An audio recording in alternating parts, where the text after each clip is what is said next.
Setelah Anda menyaksikan video ini, jangan lupa berselawat kepada baginda Nabi Muhammad sallallahu alaihi wa alihi wa sahbihi wasallam.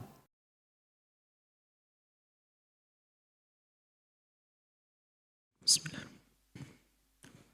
Assalamualaikum warahmatullahi wabarakatuh.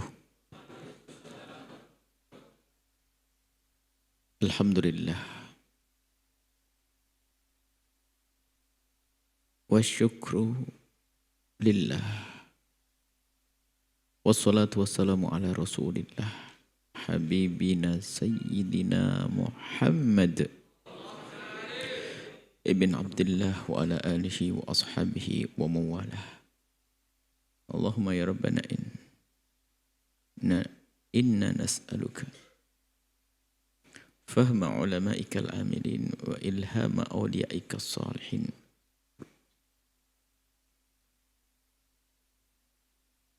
A'inna ya Rabbana ala dhikrik wa syukrik wa husni ibadatik. Urzuqna ya Rabbana taubata qabla al-maut, syahadata inda al-maut, wal jannata ba'da al-maut, amma ba'd. Yang sangat kami cintai, kami muliakan para perindu ridha Allah, para pecinta baginda Nabi Muhammad sallallahu alaihi wasallam. Alhamdulillah. Alhamdulillah, alhamdulillah. Mari terus kita tingkatkan syukur kita atas karunia-karunia Allah yang sangat-sangat banyak, yang kita tidak akan mampu untuk menghitungnya. Di antaranya adalah kemudahan yang Allah berikan kepada kita saat ini untuk bergabung bersama dalam upaya untuk mendapatkan ilmu, untuk berbekal ilmu, untuk beramal. Semoga Allah memberikan kepada kita ilmu yang bermanfaat. Dan Allah mudahkan kita untuk mengamalkan ilmu kita. Kita masih di dalam silsilah penjabaran hikmah. Yang kita sudah sampai kepada hikmah yang ke-65. Yang berbunyi, di saat engkau mengajak seseorang kepada kebaikan, pastikan engkau telah tidak memandangnya dengan pandangan yang merendahkan.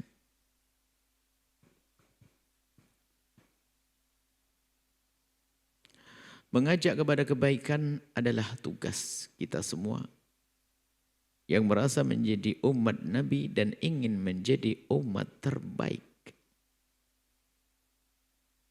Mengajak kepada kebaikan bukan tugasnya ulama saja, akan tapi siapapun dari umat baginda Nabi yang ingin mendapatkan gelar khaira ummatin ukhrijat linnasi, maka harus mengambil bagian ta'muruna bil ma'rufi wa tanhauna 'anil munkar, mengajak orang kepada kebaikan dan menghentikan dari kemungkaran. Dan di dalam ayat tersebut tidak yang dipanggil, yang diseru bukan ulama, tapi kuntum, kalian semua. Nah, berangkat dari sini berarti kita harus sadar kalau kita punya tugas mengajak siapapun kepada kebaikan. Nah, di saat kita mulai mengajak orang kepada kebaikan, maka kita harus mempunyai ilmu tata krama di saat kita mengajak kepada kebaikan. Kita ingin membawa hamba-hamba Allah kepada kemuliaan. Maka jangan sampai bersama itu kita rendah. Kita menjadi terhinakan. Maka sebuah kebodohan yang nyata jika kita ingin menghantarkan orang masuk surga lalu kita sendiri masuk neraka. Nah, di saat kita mulai mengajak orang kepada kebaikan, maka ada beberapa hal yang harus kita sadari. Yaitu pastikan bahwa kita telah tidak memandangnya dengan pandangan merendahkan.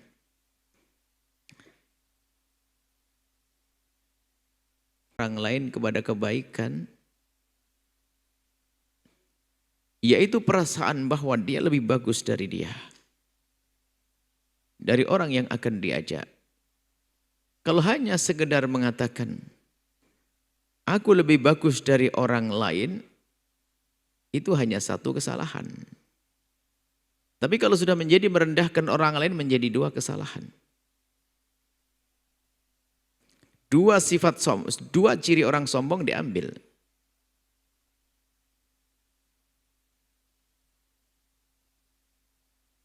Menganggap dirinya adalah lebih bagus dari orang lain, ini bahaya sekali. Sebab kebaikan itu ada yang terlihat dan ada yang tersembunyi. Sehingga siapapun dari kita tidak boleh mengatakan dirinya lebih bagus daripada orang lain. Karena apa? Mungkin kita hanya melihat kebaikan orang-orang yang kita anggap lebih rendah dari kita dari sisi kebaikan zahir. Hanya mungkin kita mandang sholatnya berapa rakaat, mungkin dia banggai derderma. Kita tidak pernah tahu ternyata hatinya sangat bersih. Dia adalah orang pemaaf, dia adalah orang yang mudah bersyukur atas karunia Allah. Dia adalah penyabar, dia. Maka tidak sah kalau kita mengatakan kalau aku lebih bagus dari dia.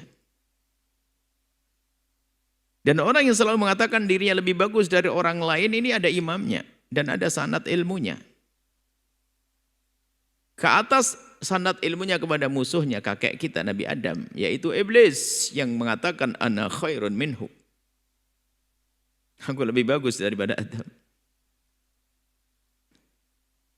Jadi yang saya mengatakan aku lebih bagus adalah iblis, manhaj iblisi. Manhajnya manhaj iblisi, ngikuti gayanya iblis. Nah, kalau orang seperti ini mengajak orang lain tentu untuk menambahkan kesombongannya, yaitu merendahkan orang lain. Yang disebutkan Nabi, al-kibru batarul haqqi, menolak kebenaran yang sampai kepadanya, wa khamtun nasi, merendahkan manusia. Nah, alangkah bahayanya seorang juru dakwah di saat menyeru kepada kebaikan atau siapapun yang dia ingin mengajak orang lain dalam kebaikan, akan tapi ternyata ajakan tersebut tidak lain adalah ungkapan kesombongan yang tersembunyi di balik keinginan, di balik kata-kata kebaikan yang disampaikan. Dia mengajak, ayo melakukan sholat, tanpa disadari dia mengatakan, seperti saya ini loh, saya lebih bagus dari kamu. Bahaya sekali, halus sekali kesombongan tersembunyi ini. Maka mari dari kita semua yang sudah menyadari bahwa kita semua punya tugas mengajak kepada kebaikan. Dan kalau kita menyadari punya tugas ini, tentu harus kita jalankan dong. Dan siapa yang kita ajak kepada kebaikan? Dan semua dari bangsa manusia. Tidak pandang siapakah dia. Bukan seorang murid saja, mungkin tetangga kita, saudara kita, pembantu di rumah kita. Sehingga beberapa prinsip dakwah yang sering kami hadirkan, di antaranya adalah memandang orang lain dengan pandangan kasih sayang dan cinta. Bukan dengan pandangan merendahkan. Memandang orang lain, khususnya dia yang sesat jalan atau dia yang berada dalam kubang kehinaan, hendaknya kita sudah bisa memandang mereka dengan pandangan kasih sayang dan cinta, baru saat itu kita menyeru dia sah. Bukan seorang penyuruh sejati yang belum menyeru dia sudah merendahkan mereka. Enggak, bukan penyuruh sejati. Dia hanya menyeru orang lain untuk menampakkan kalau dia itu adalah punya kelebihan atau ingin artinya dia ingin membesarkan kesombongannya.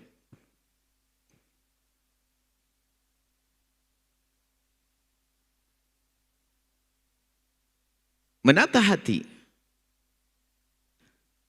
Memandang orang lain dengan pandangan kasih sayang. Bukan dengan pandangan merendahkan. Mungkin suatu ketika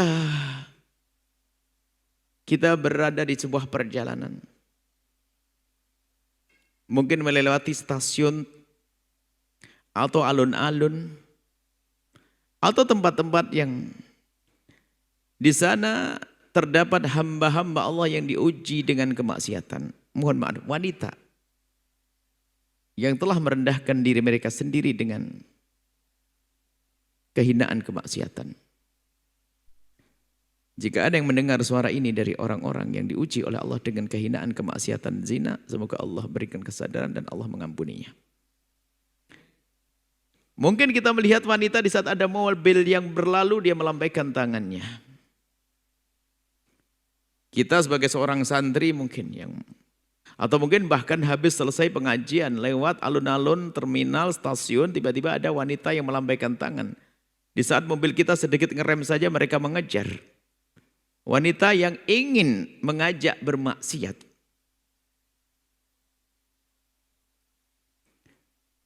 Apa yang ada di hati kita saat itu? Mungkin ada di antara kita yang berkata, ih kasihan banget tuh perempuan, astagfirullah. Kasihan banget tuh perempuan, astagfirullah. Seolah-olah beristighfar dan mengucapkan kalimat kasihan. Tapi sesungguhnya dia telah merendahkan wanita tersebut. Siapa di antara kita yang di saat melihat hamba-hamba Allah yang terjerumus dalam kehinaan, kemudian di saat kita melihat orang tersebut lalu ada sedih di hati, bahkan mungkin dibarengi dengan tetesan air mata, lalu manjatkan doa, ya Allah, itu hambamu yang kau uji dengan kehinaan, ampuni dia dan berikan kesadaran, dibarengi dengan tetesan air mata. Siapa yang seperti itu? Atau bahkan jadikan guyonan, naudzubillah, dipikir mainan, biarpun tidak, yang penting kan kita tidak berzina, rem mobil, lalu dia ngejar, diajak lari lagi, ngejar. Pernah suatu kita kami dengar cerita semacam itu? Seorang santri bercerita hal yang demikian dengan tertawa-tawa.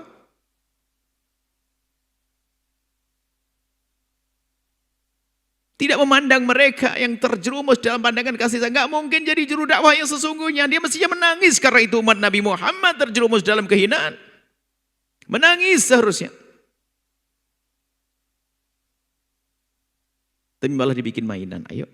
Atau bahkan mungkin ya itu tadi dengan kesombongan. Astagfirullah. Pandang mereka dengan pandangan kasih sayang. Sebelum kita bisa memandang siapapun yang terjerumus dalam kehinaan dengan pandangan kasih sayang, jangan melangkah mengajak kepada kebaikan. Sebab apa? Tanpa dasar kasih sayang, maka yang muncul adalah kesombongan. Karena sebetulnya kaidah kita itu menolong orang yang tenggelam. Dan harus ada sedih. Dia tenggelam. Dan jika seorang hamba yang menyadari orang yang akan ditolong itu perlu untuk ditolong, lalu dia sedih dengan terjerumusnya orang tersebut dalam kubang kehinaan, faedah pertama yang akan didapat oleh orang tersebut adalah apa? Dia susah untuk terjerumus dalam kehinaan yang serupa.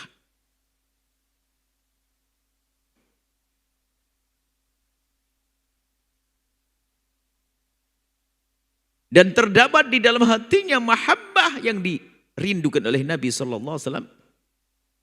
La yu'minu ahadukum hatta yuhibba li akhihi ma yuhibbu li nafsihi. Kalau dia merasa bisa baik lalu dia belum merindukan kebaikan untuk mereka yang terjerumus, maka belum benar keimanannya.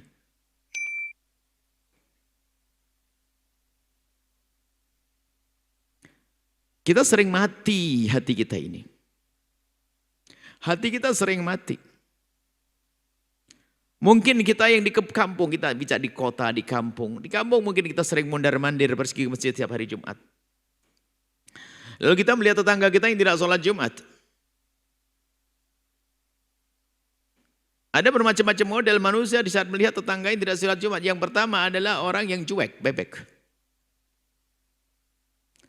Atau yang dengan kesombongannya, kasihan, astagfirullahaladzim, tidak Jumat. Ada sombong.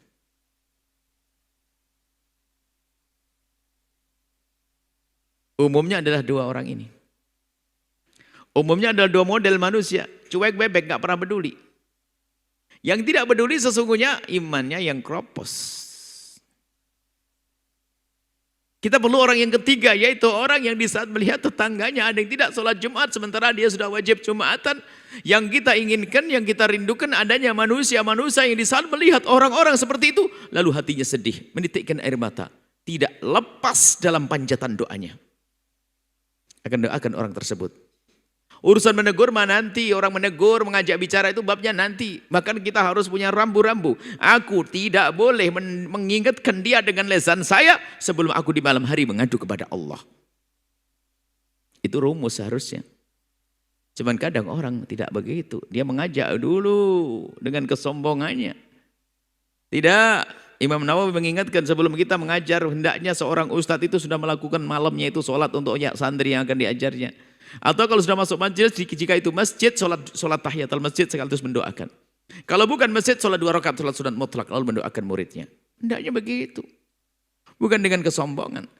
Maka kalau kita ingin mengingatkan seseorang, sudah kita pastikan kita sudah mendoakan terlebih dahulu sebelum kita mengingatkan dengan lisan kita. Di dalam panjatan doa adalah kerinduan. Kebaikan agar sampai kepada orang tersebut dan agar orang tersebut terentaskan dari kubang kehinaan.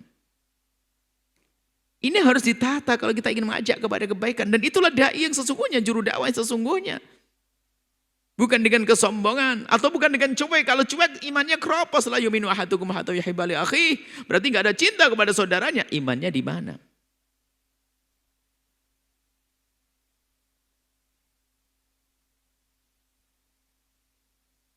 Yang cuek dengan tetangganya, dialah juga yang cuek pembantunya. Di rumah nggak pernah diperhatikan dia sholat atau tidak sholat. Yang cuek dengan orang ada di kiri kanannya, dialah yang cuek di rumahnya, nggak pernah peduli yang bangun rumahnya itu orangnya sholat atau tidak sholat.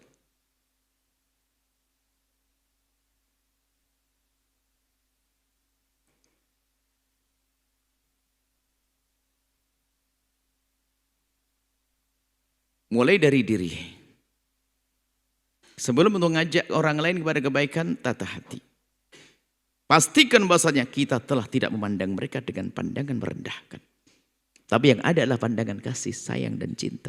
Itulah mata baginda Nabi SAW. Mata Rasulullah, mata kasih. Tidak merendahkan. Di dalam peperangan pun baginda Nabi berharap kalau seandainya mereka tobat masuk Islam sampai enggak terjadi peperangan. Bukan untuk menghancurkan.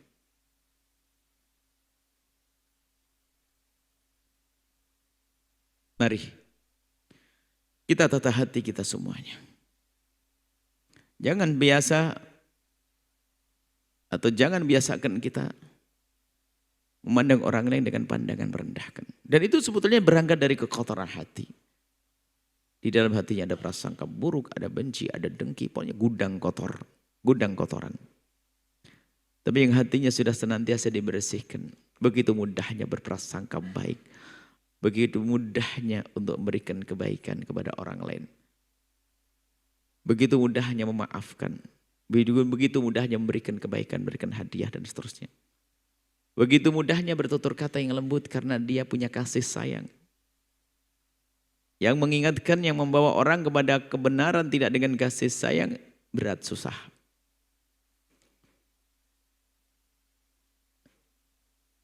Dan bukan cara Nabi memandang orang lain dengan pandangan merendahkan. Sadarlah wahai hamba Allah, khususnya yang merasa dirinya adalah sebagai juru dakwah penyuruh kepada kebaikan, jangan sampai terlena. Apalagi sudah menganggap dirinya sudah sampai kepada maqam tinggi, merasa dirinya waliullah, na'udzubillah, gara-gara orang rumunin di kiri kanannya dipikir sudah jadi wali. Tatanya orang yang ada di kiri kanannya penghantar kepada jurang kehinaan kesombongan. Semakin banyak jamaahnya ternyata semakin sombong.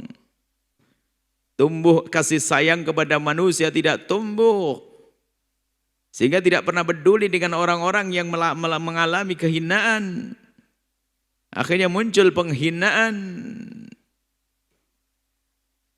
Bukan himbauan kepada kebaikan, bukan ajakan kepada kemuliaan, akan tapi merendahkan.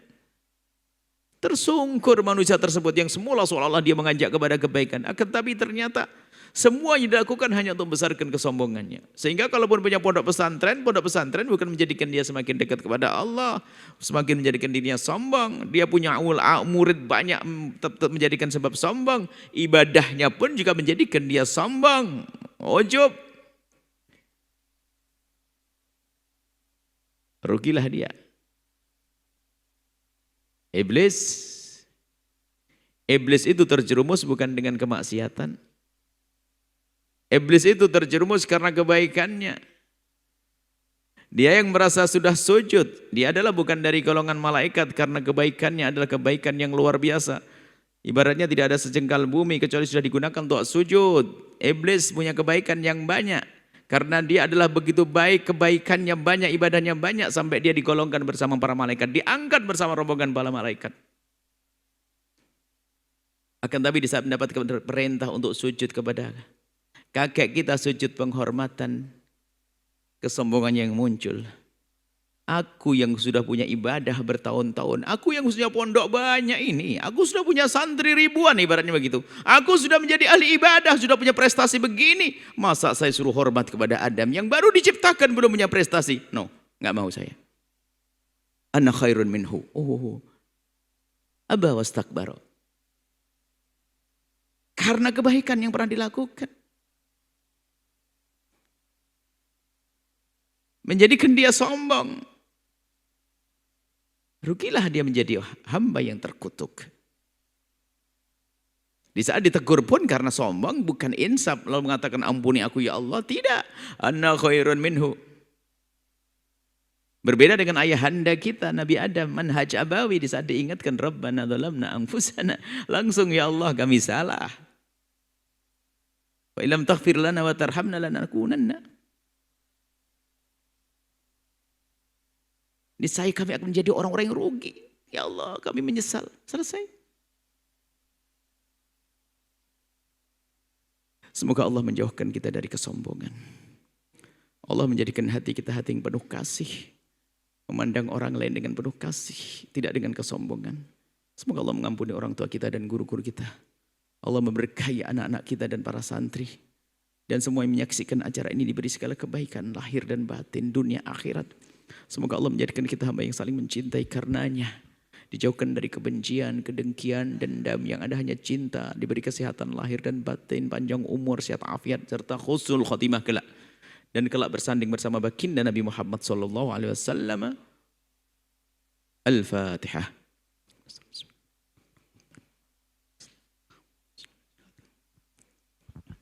Terima kasih, mohon maaf dan mohon doa selalu. Wabillahi taufiq wal hidayah. Assalamualaikum warahmatullahi wabarakatuh.